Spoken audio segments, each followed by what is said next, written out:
Hi guys, welcome to our channel. In today's video, I'll be teaching you how to create account on the Adobe Express beta.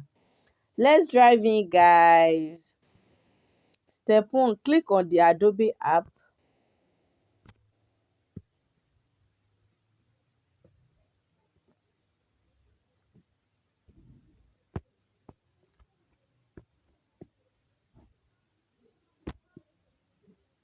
Wait for it to open.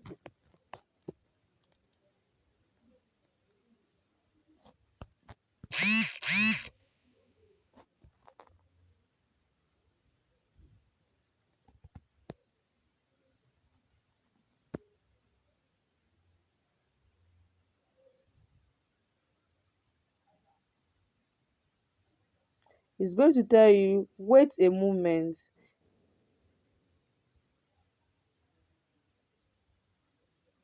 You can either sign in with continue with Google, continue with Facebook, continue with Apple for iOS user, or continue with email account.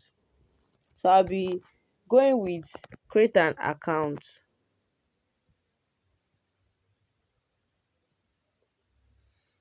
Enter your necessary details and your Adobe account is set up. If you find this video helpful, click and subscribe to our channel. Until then, bye.